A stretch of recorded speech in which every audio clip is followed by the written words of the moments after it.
from the mountains to the prairies to the ocean. Ladies and gentlemen, we have all seen the horrific images of that horrific day 1 year ago.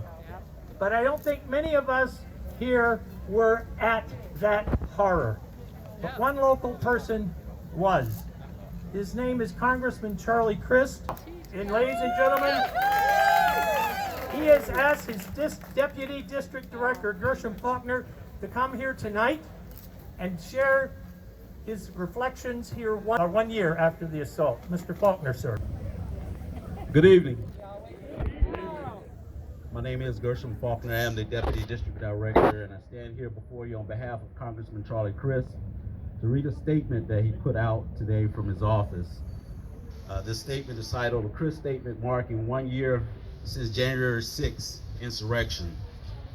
U.S. Representative Charlie Crist released a statement marking 1 year since the deadly January 6th insurrection, when a violent mob attacked the U.S. Capitol as Congress convened to certify President Joe Biden's election to the presidency.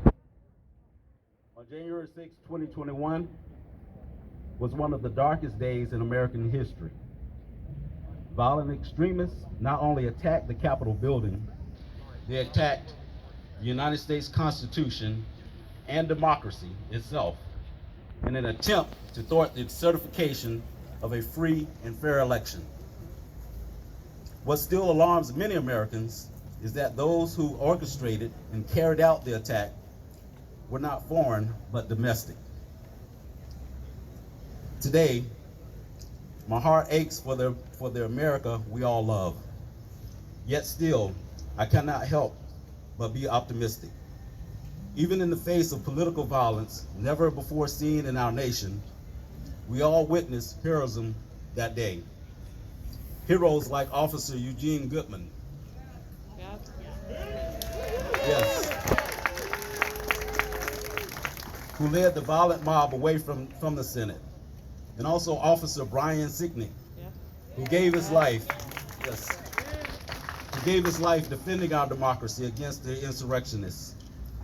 I will forever be grateful to the brave officers of the U.S. Capitol Police and Metropolitan Police Department who stared down a marauding mob and fought tirelessly that day to defend the Capitol and save lives when our nation needed them most.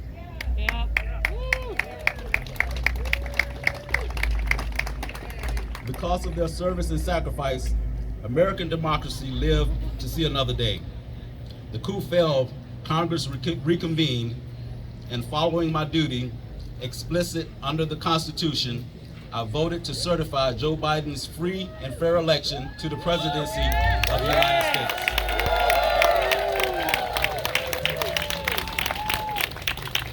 Amid the broken glass, our republic did not break. Despite the reckless, unlawful efforts by the then President of the United States, power transferred. The will of the people prevailed. The Constitution lives on. As we mark January 6th, we must reflect on the obligation we as Americans have to safeguard democracy for our and our future generations. We are Americans first, foremost, and fundamentally. We must never forget the power or consequence of our vote. Elections matter. Voting matters. And as we mark the day that so many of our leaders failed to uphold their oath to protect and defend the Constitution, who we elect must always matter. And that's from Congressman Charlie Crist. Thank you.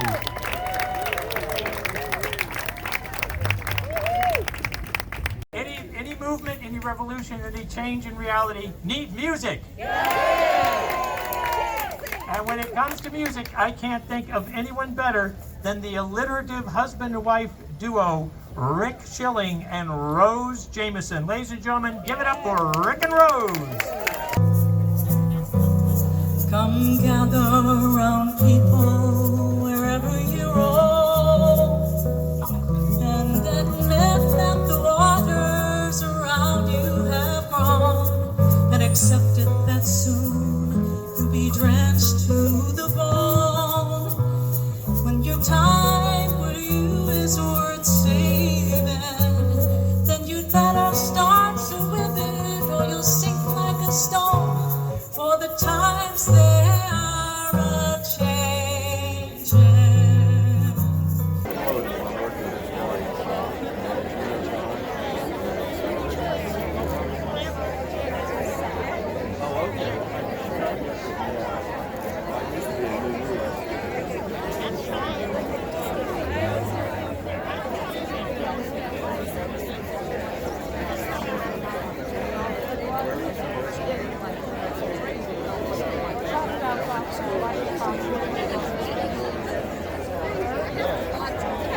Despite the lies being peddled by the right, this was much more than a one-day attack.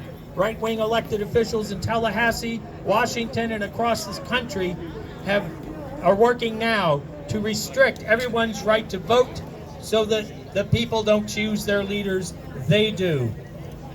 We are here tonight to say this is an assault on each of us, the American experiment in democracy, and we are here tonight to say clearly, loudly, and in public that this will not happen, not in our country, not in our name, and not on our watch. From the mountains to the prairies to the ocean, white with foam. God bless America. Not in our country, not in our name, not on our watch. Keep going. Not in our country, not on our name, not on our watch. Keep going. Not in our country, not in our name, not on our watch. Keep going. Not in our country, not in our name, not in our watch. What? Not in our country, not in our name, not on our watch. What? Not in our country, not in our name, and not on our watch. Wonderful.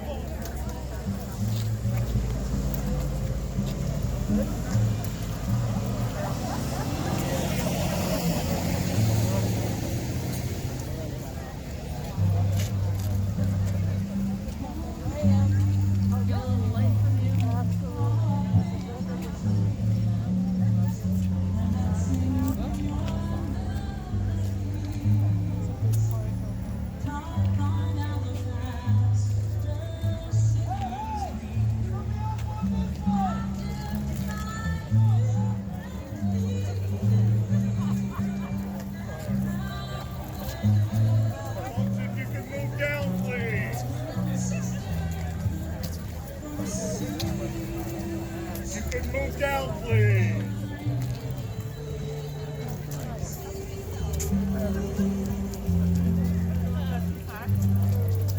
When you come back, there's another sidewalk over there. You can come back in.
Wow, that was pretty powerful.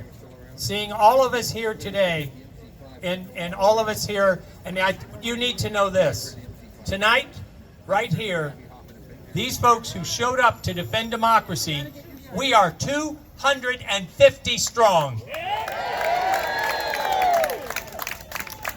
It's important to remember that there are two strengths that are remarkable about our country.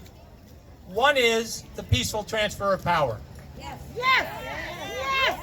That was assaulted 1 year ago today. Who could have thunk it? Who could have imagined? But there it was. The other remarkable strength of our nation is the expansion of voting rights. When this country began, many of the people, maybe most, standing here tonight could not vote. Look around. Now, through centuries of diligent, sustained, courageous action, including John Lewis, right over there, we had secured the universal right to vote. That continues to be under assault. But we can take action to resist these assaults. The Freedom to Vote Act, which is in the Senate now, is a remarkable piece of legislation. It will stop partisan gerrymandering, limit dark money, and here's this. People say, oh, the country is so divided, the country is so divided, we are, but you know what? 88% of Americans want to see big money out of politics. 88%. There is the point where Americans come together. And that law is in the Freedom to Vote Act, along with limiting dark money and partisan gerrymandering. It's what Americans demand. The other law we want to have passed, and that we're calling on our two senators to pass tonight, is the John Lewis Voting Rights Advancement Act, named after the civil rights hero. It will, yeah, hear it for John. It will ensure any changes made to voting laws that discriminate based on race or background are federally reviewed, and will bring back that umbrella that RBG talked about. We need that umbrella. From the mountains to the prairies.